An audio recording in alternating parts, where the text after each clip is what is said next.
living together လက်မထပ်ဖဲအတူနေကလေး၃ယောက်ရလက်မထပ်ဖြစ်ဘူးကိုယ်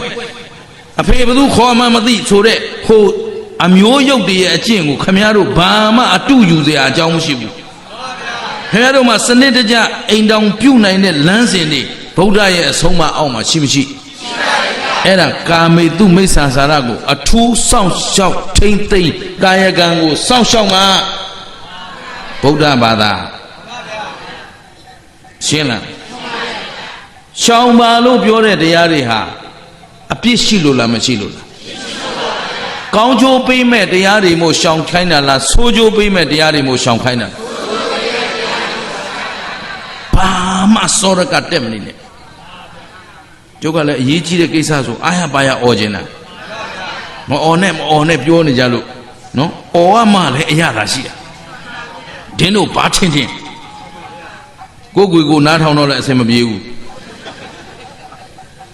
နားကြီးလိုက်တော့ကိုခါရဲအော်တာဒါ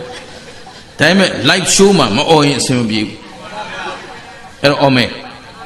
ကျင်းလား